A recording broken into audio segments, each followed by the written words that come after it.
أما بعد فأعوذ بالله من الشيطان الرجيم بسم الله الرحمن الرحيم قال الله تبارك وتعالى في القرآن الكريم وعلم آدم الأسماء كلها صدق الله العظيم إن الله وملائكته يصلون على النبي يا أيها الذين آمنوا صلوا عليه وسلموا تسليما اللهم صل على سيدنا ومولانا محمد وعلى آل سيدنا ومولانا محمد وعلى أزواج سيدنا ومولانا محمد وعلى أصحاب سيدنا ومولانا محمد وبارك وسلم وصل عليه بلند آواز الصلاة والسلام عليك يا سيدي يا رسول الله وعلى آلك وأصحابك يا سيدي يا حبيب الله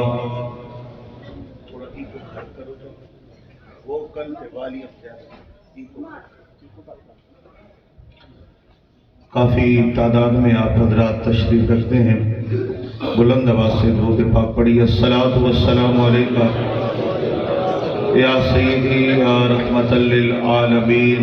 آواز کم ہے، بلند آواز پڑھیے، بلند آواز نہیں آ رہی آپ کی، بلند آواز پڑھیے الصلاۃ والسلام علیکہ یا سیدی یا رحمت للعالمین وعلی آلک واصحابک یا سیدی یا خاتم النبیین صلاۃ و سلاما علیک یا سیدی یا رسول اللہ۔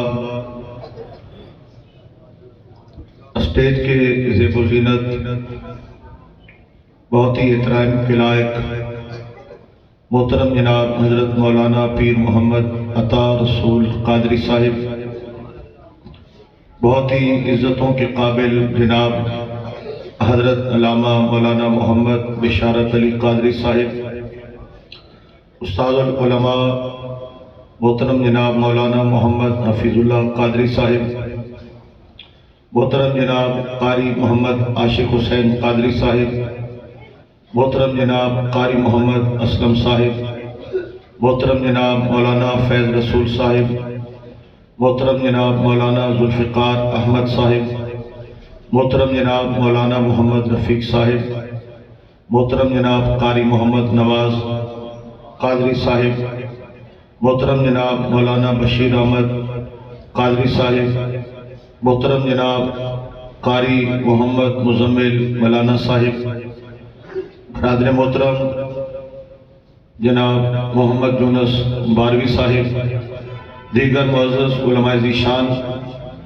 حفاظ قرآن، درگاہ مصطفیٰ علیہ تحیت و ثنا کے پیارے پیارے ثنا خان، دور و نزدیک سے تشریف لائے برادران اسلام، اللہ تعالیٰ وحدہ لا شریک کا لاکھ لاکھ فضل و احسان اس پروقار پرنور علمی اور روحانی بزم میں حاضری کی سعادت نصیب ہوئی۔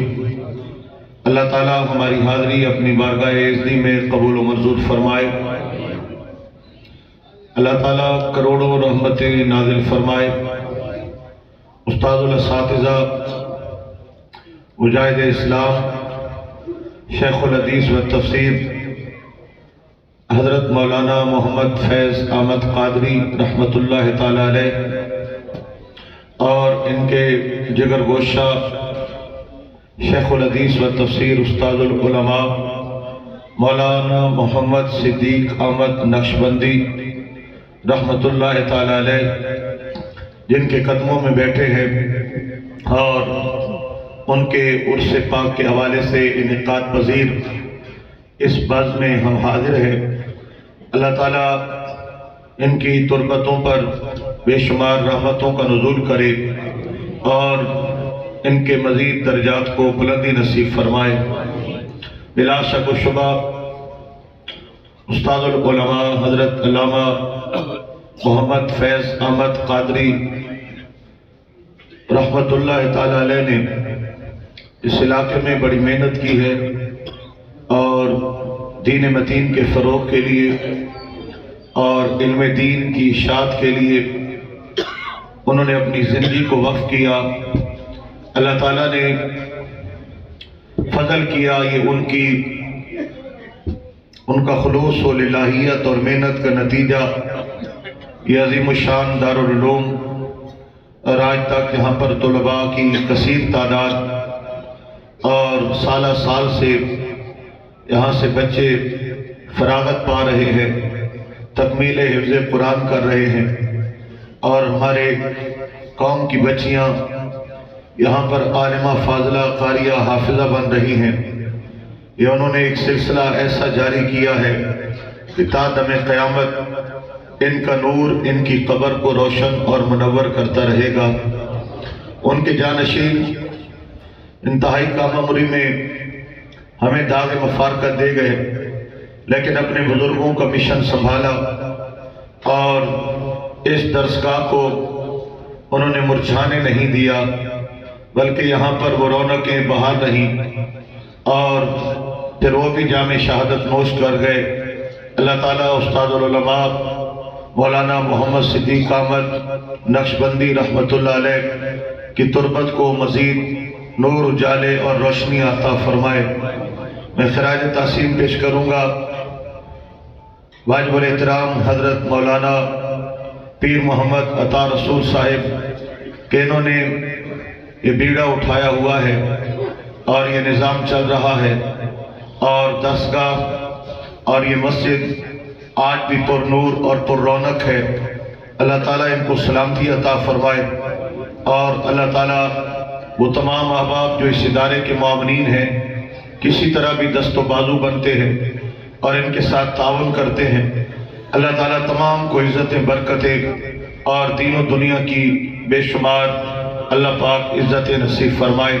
ذرا آمین اونچی آواز سے کہہ دیں ماشاءاللہ۔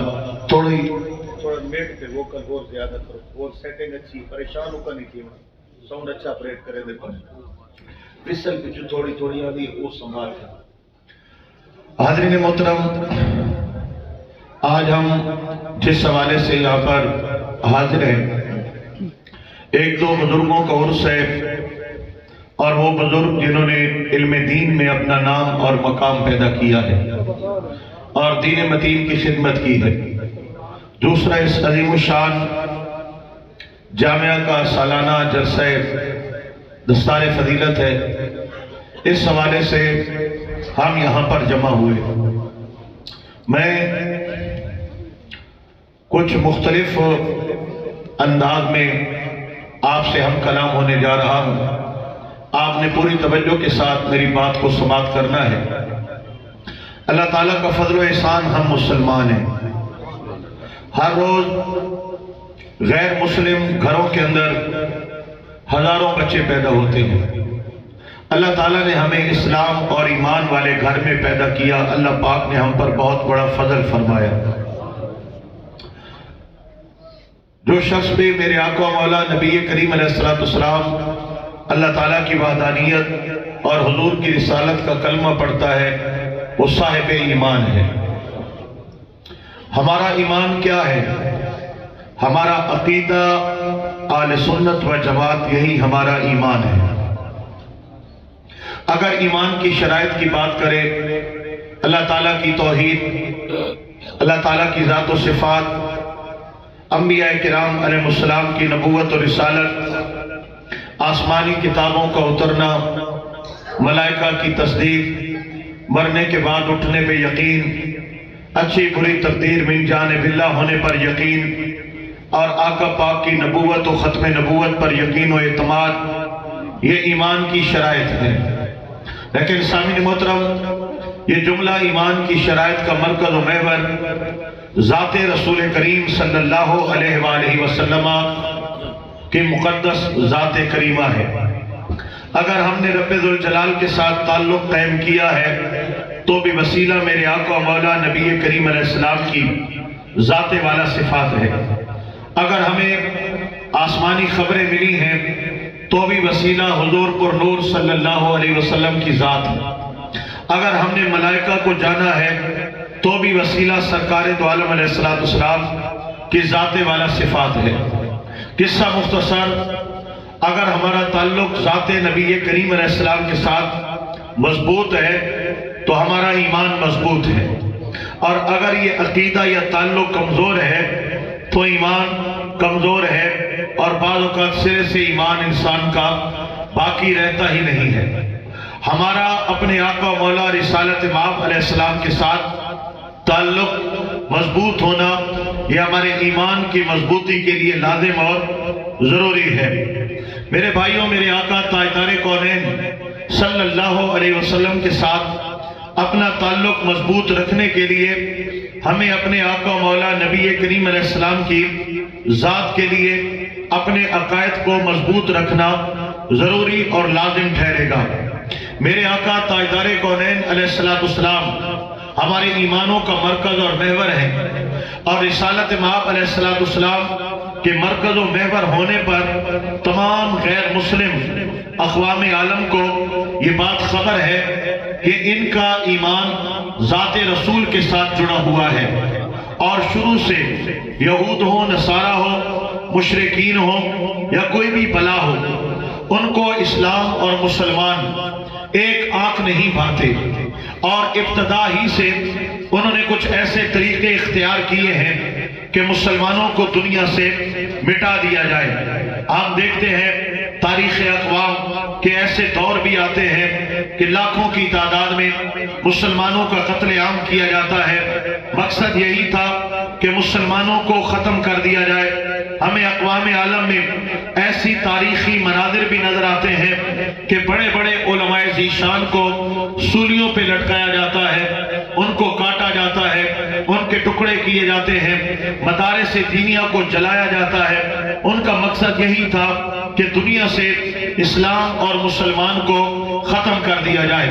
انہوں نے دیکھا ہمارے لیے کسی صورت ممکن نہیں ہے کہ ہم مسلمانوں کو دنیا سے مٹا سکیں۔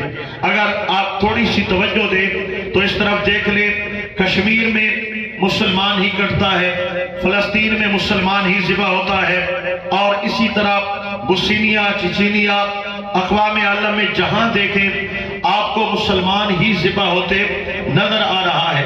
یہ ایک یہود و نصارہ اور اسلام دشمن کی ایک سازش ہے کہ دنیا سے مسلمان کو مٹایا جائے، لیکن یہ سب کچھ کرنے کے بعد بھی وہ یہ جان چکے ہیں نہ مذہب مٹنے والا ہے نہ مسلمان مٹنے والے ہیں۔ تو انہوں نے ایک اور طریقہ اختیار کیا، وہ طریقہ یہ ہے کہ یہ کلمہ بھی پڑھتے رہے، یہ نماز بھی پڑھتے رہے، یہ سجدے بھی کرتے رہے، لیکن ان کے دلوں کو کھوکھلا کر دیا جائے، ان کے ایمانوں کو کھوکھلا کر دیا جائے، اور ان کے ایمان ان کے دلوں سے نکال لیے جائیں۔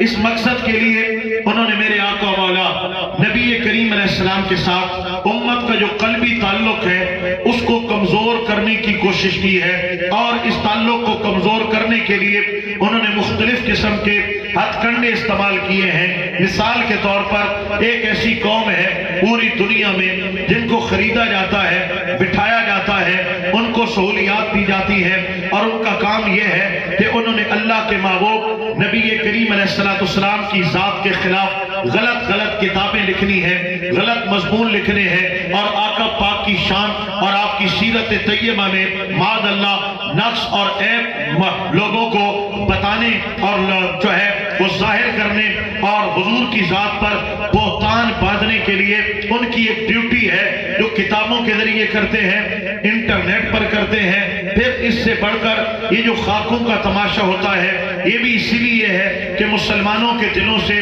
آقا مولا نبی کریم کی عظمتوں کو کم کیا جائے۔ پھر یہ جو فلمیں میرے آقا پاک کی ذات کی توہین پر بنائی جاتی ہیں ان کا مقصد بھی یہی ہے کہ قوم کے سینوں سے رسول خدا علیہ تحیت و ثنا کی محبتوں کو کم کیا جائے۔ تو یہ ایک طریقہ کار ہے ان لوگوں کا جو اسلام دشمن ہے، اور اس طرح کے ہتھ کنڈے کر کے وہ آقا پاک کی عزت، عظمت، محبت، عقیدت اور مودت ہمارے دلوں سے چھیننا چاہتے ہیں یا کم کرنا چاہتے ہیں۔ ایک اور معاملہ، ایک اور انداز ان کا یہ ہے کہ کوئی بھی اسلام کے روپ میں بیٹھا بندہ وہ خریدتے ہیں اور اس کو اسلام کے خلاف استعمال کرتے ہیں۔ انہوں نے بہت سے لوگوں کو اس کام میں استعمال کیا، جن میں ایک بہت بڑا نام مرزا غلام قادیانی کا نام آتا ہے، کہ جو اسلام ہی کے روپ میں تھا اور اسلام پڑھا ہوا تھا، اسلامی کتابیں پڑھی ہوئی تھی، اسلام پر لکھتا تھا،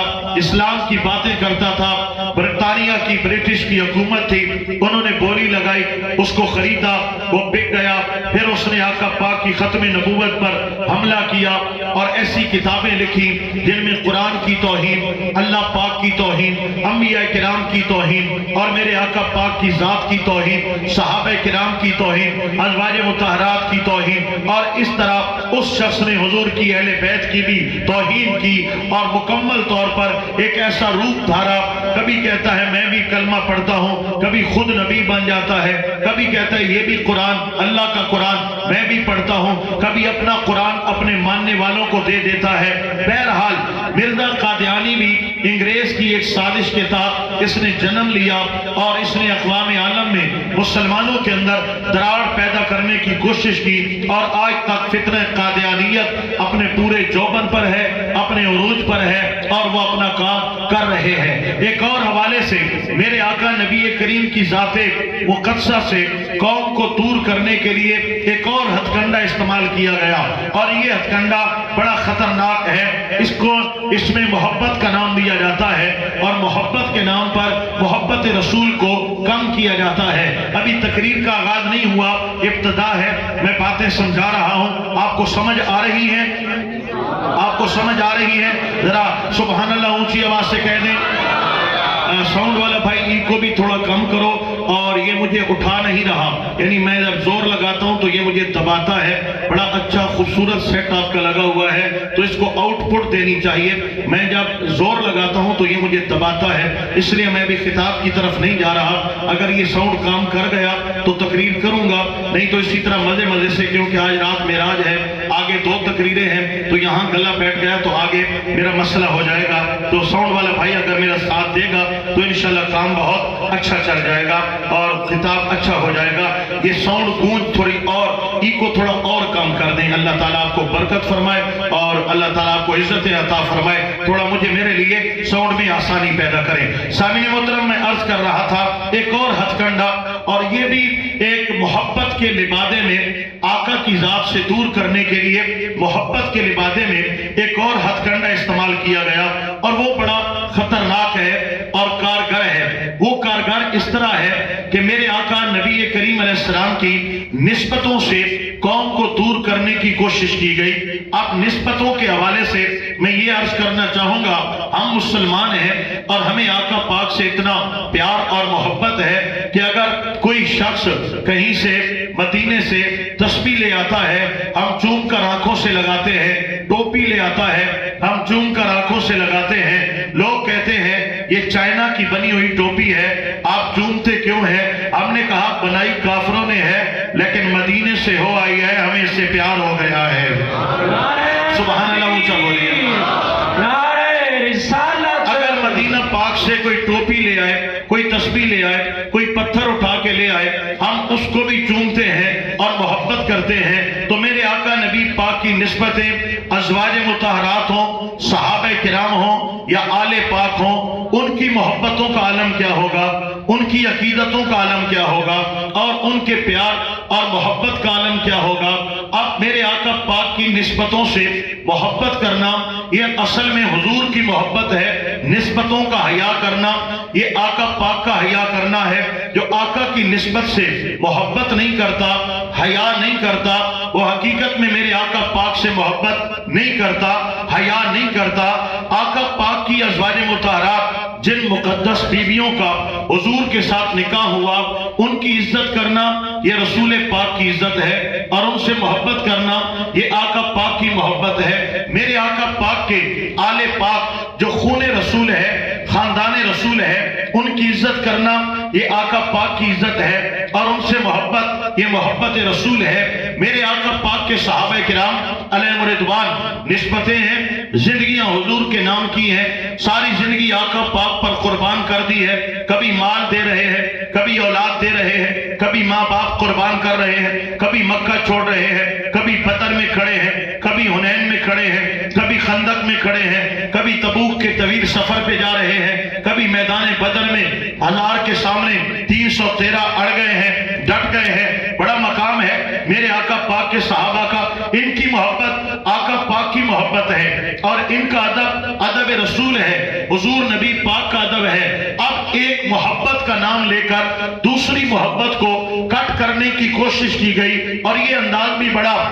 سخت تھا اور گھنونا تھا کہ محبت صحابہ اور صحابہ کرام کے نام کے نعرے لگائیں گے، لیکن صحابہ کرام صحابہ کرام صحابہ کرام عظمت صحابہ عزت صحابہ کرتے کرتے کچھ ایسی بات کریں گے کہ میرے آقا پاک کی آل پاک پر تنقید ہو، آقا پاک کے صحابہ کرام آپ کی آل پر تنقید ہو، ان کی توہین ہو، اور ایسے الفاظ استعمال کیے جائیں جو ان کے شایان شان نہ ہو۔ حقیقت میں آقا پاک کی آل سے دور کرنے کے لیے جنہوں نے صحابہ کا نام استعمال کیا، ظلم کیا اور اہل بیت کی توہین کر کے میرے آقا پاک کی توہین کے مرتکب ہوئے، اور نبی پاک کی آل کی محبتیں چھین کر محبت رسول پر حملہ کیا۔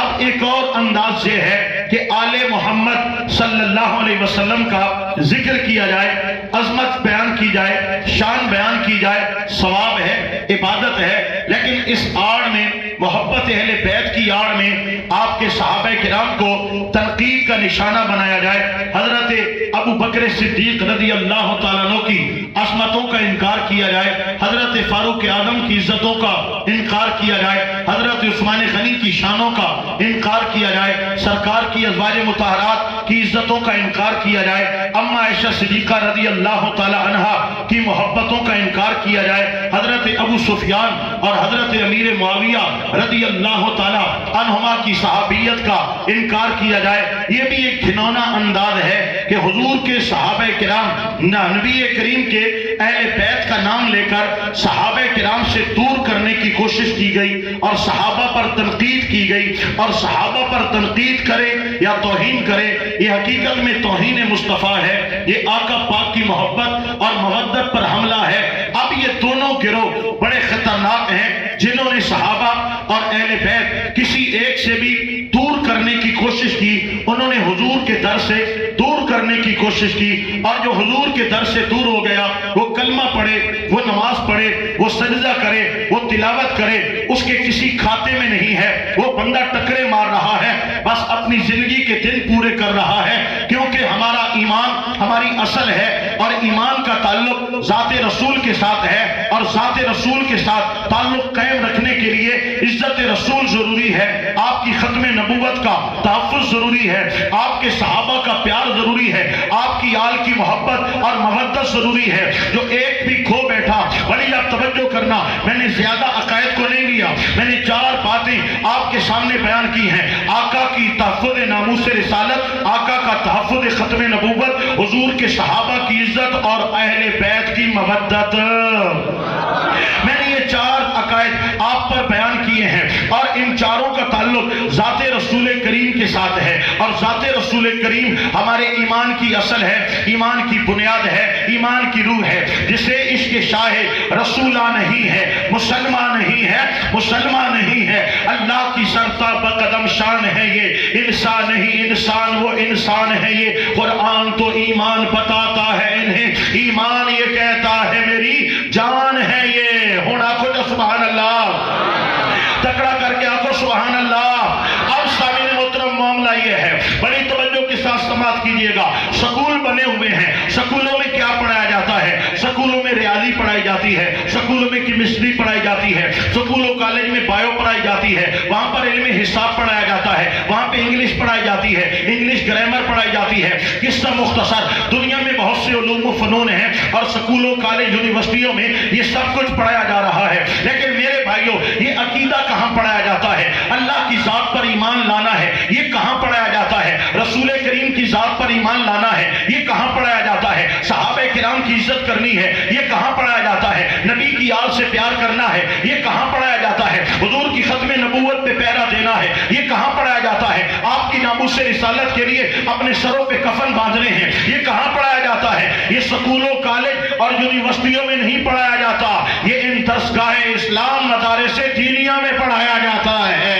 نعرہ تکبیر، نعرہ رسالت، سیدی مرشدی، نعرہ ایری مٹھے مٹھے نعرے مریسوں میں مارو نہیں نریستا، نعرہ تکڑا مریسوں تک کام چل سی، انہیں وہ ٹھٹے ٹھٹے نعرہ نال تو بدو انہیں میرا ٹائم ضائع کرونا نہیں کرے، لیکن دوبارہ لاؤ خلافت، نانا وقت ایک تو شروع کرو، ایک تو نعرہ تکبیر لاؤ نا، نعرہ تکبیر، نعرہ رسالت، یا رسول اللہ، نعرہ خلافت، حق شاہ یا نعرہ حیدری، نعرہ غوثیہ، یا غوث اعظم دستگیر، تاجدار ختم نبوت، تاجدار ختم نبوت، تاجدار ختم نبوت۔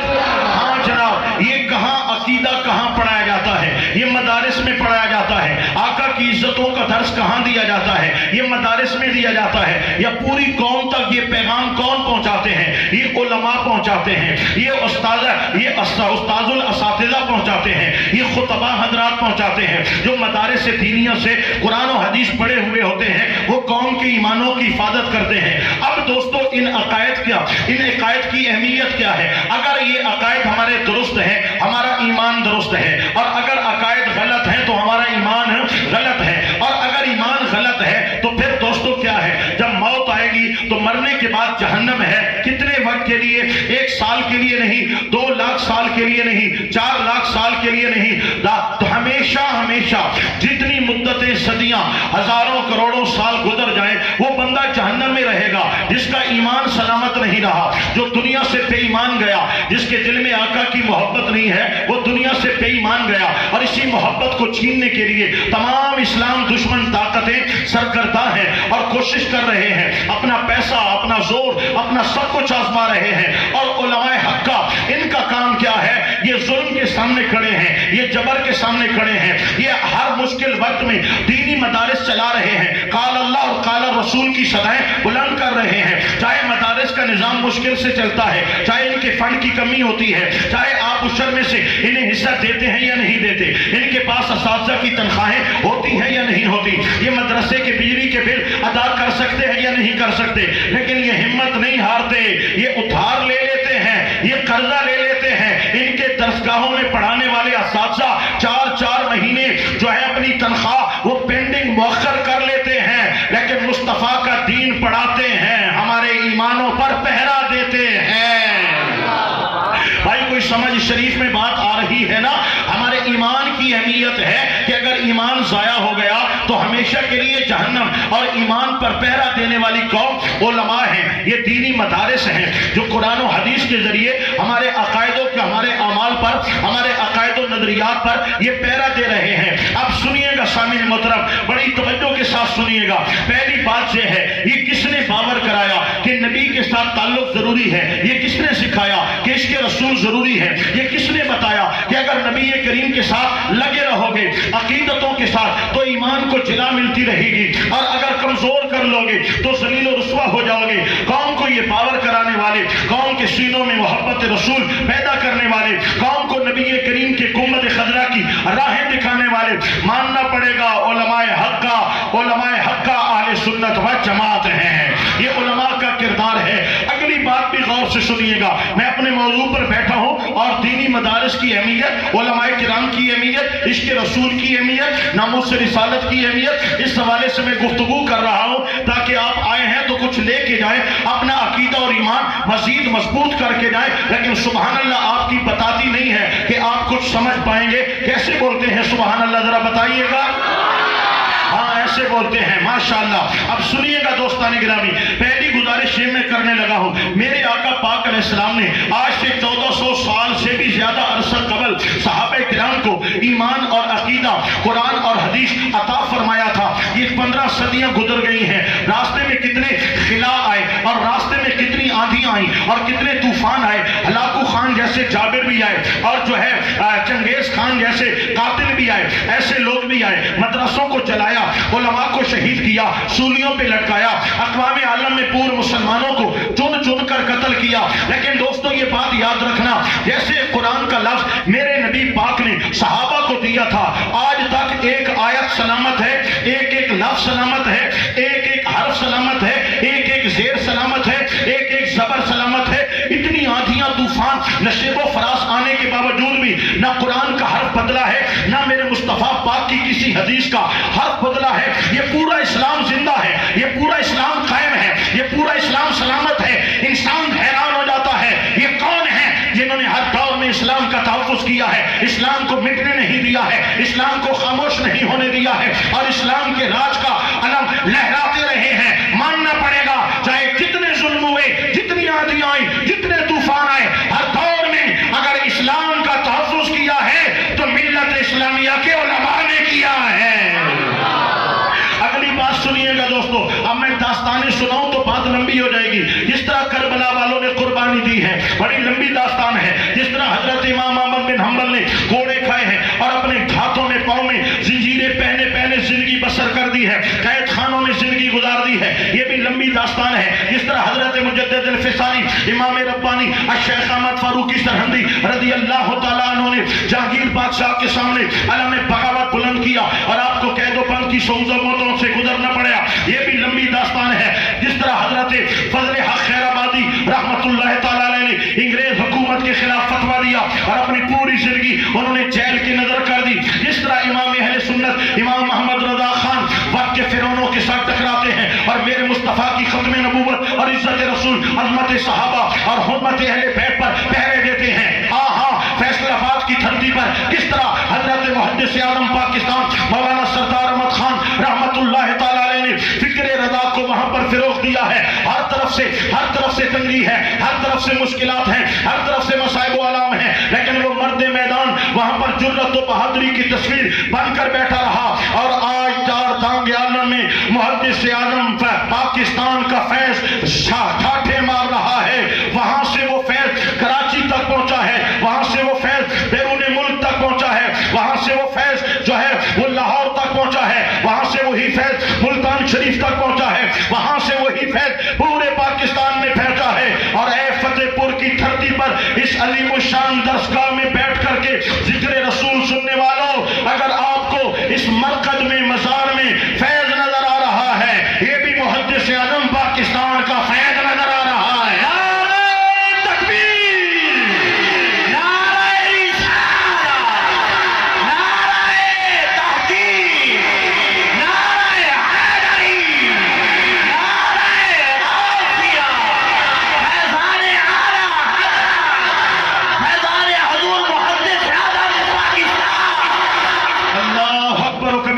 یہ فیضان رضا ہے، یہ فیضان محدث اعظم پاکستان ہے رحمت اللہ تعالیٰ علیہ۔ سنیے گا دوستان گرامی، اب یہ داستانیں ہم سنائیں کہ کس طرح انہوں نے دین پہ پہرے دیے ہیں، عزت رسول پہ پہرے دیے ہیں، تو بات طویل ہو جائے گی، لیکن اتنا تو آپ جانتے ہیں نا کہ جب اسلام کے خلاف ہردہ سرائی ہوئی ہے تو میدان عمل میں آنے والے کوئی تاجر طبقہ نہیں ہے، میدان عمل میں آنے والے کوئی یونیورسٹی اور جو کالجز کے پروفیسر یا طلباء نہیں ہے، میدان عمل میں آنے والے کوئی انجینئر اور ڈاکٹر نہیں ہے۔ اسلام کے خلاف ہمارے ایمان پر حملہ جب بھی کیا گیا ہے، میدان میں آئے ہیں تو علماء حق اہل سنت و جماعت آئے ہیں، کیونکہ ان کو رسول خدا نے انبیاء کا وارث قرار دیا ہے اور یہ اس وراثت کی حفاظت کر رہے ہیں، یہ پڑھتے ہیں۔ آپ نہیں جانتے یہ صرف نحو پڑھنا کتنا مشکل کام ہے، آپ نہیں جانتے یہ صیغے اور گردانے سمجھنا یہ کتنا مشکل کام ہے، آپ نہیں سمجھیں گے کہ ابتدان جو 2 سال طالب علم درس میں گزارتا ہے وہ اپنا کتنا مغز کھپاتا ہے اور کتنی محنت کرتا ہے، آپ نہیں جانتے میرے بھائیوں کہ طلباء کے راشن کے مسائل کتنے ہوتے ہیں، ان کے لنگر کے مسائل کتنے ہوتے ہیں، ان کے بستروں تک کے مسائل ہوتے ہیں، طلباء جو مدارس مدرسے دینیہ میں پڑھتے ہیں کس قسم پرسی کے عالم میں وہ اپنا یہ نظام پورا کرتے ہیں آپ نہیں جانتے کتنے جگرتے ہوتے ہیں, کتنے اساتذہ کی لگن ہوتی ہے, کتنے اساتذہ کی محنت ہوتی ہے. 8 سال پڑھنے کے بعد پھر دورہ حدیث کیا جاتا ہے اور پھر آگے جا کر کہیں پر یہ سند فراغت حاصل کرتے ہیں اور پھر جا کر کہیں عالم کہلاتے ہیں. حضرت علامہ ان کے نام کے ساتھ لگایا جاتا ہے. یہ اتنی محنت کیوں کرتے ہیں, یہ اتنی کوشش کیوں کرتے ہیں؟ اور پھر جب مصلے پہ آتے ہیں کوئی کہتا ہے 10,000 میں امام رکھ لو, کوئی کہتا ہے 12,000 میں رکھ لو. میں نے کہا آپ کتنے دیتے ہو؟ کہا ہم بڑے پیسے دیتے ہیں. میں نے کہا کتنے دیتے ہو؟ کہا امام صاحب کو 15,000 دیتے ہیں. میں نے کہا میں تجھے 20,000 دیتا ہوں, تو اپنے گھر کا خرچ چلا لے گا اپنے گھر کا خرچ ذرا بچا. میں تجھے 25,000 دیتا ہوں, تیرا گھر چل جائے گا. میں تجھے 30,000 دیتا ہوں, بتا تو دودھ پورا کرے گا, چائے پتی پورا کرے گا, صبح کا ناشتہ پورا کرے گا, گھر کا راشن پورا کرے گا, بچوں کی فیسیں پوری کرے گا, گھر کے بجلی کے بل پورے کرے گا, گھر والوں کے اخراجات غمی خوشی وغیرہ وغیرہ کیا کیا پورا کرے گا. تو دوستو اتنی محنت و مشقت کے بعد آگے کیفیت یہ ہے 10,000 15,000 20,000. اے علماء ذیشان, جب آپ کو پتا ہے کہ جب مکمل کر جائیں گے تو ہمیں اتنا ہی ملنا ہے, آپ نے دین کیوں پڑھا؟ ڈاکٹر بن جاتے, انجینئر بن جاتے, پروفیسر بن جاتے. فرمایا ہم نے دولت کے لیے دین نہیں پڑھا ہے, ہم نے مصطفیٰ کے دین کی خدمت کے لیے دین پڑھا ہے.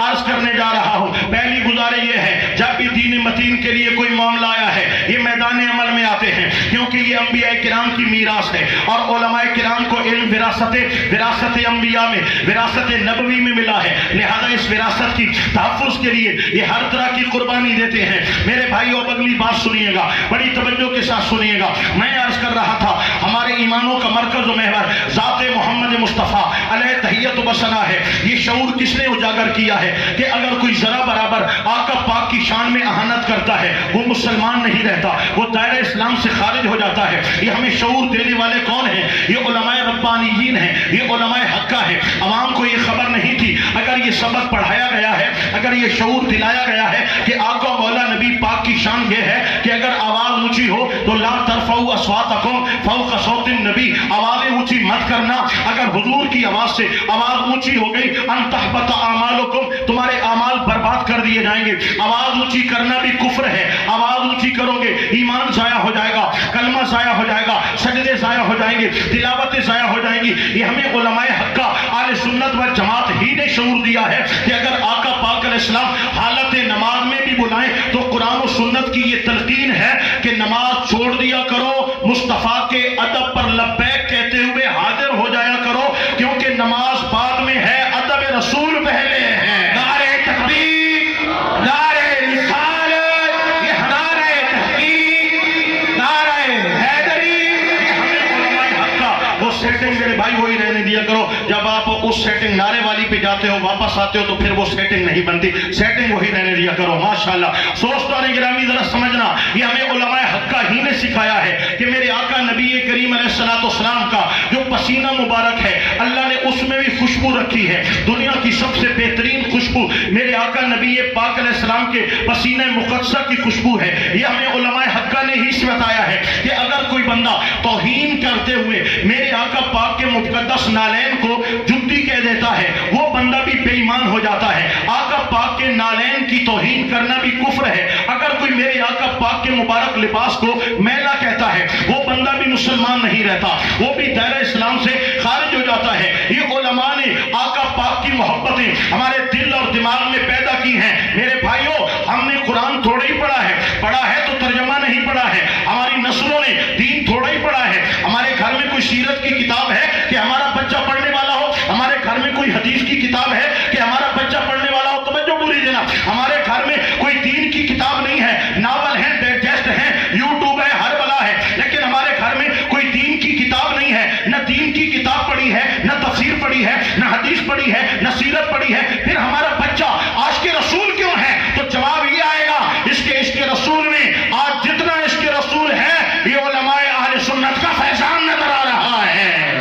یہ علماء ہیں جو ہماری نسلوں کے ایمان کی حفاظت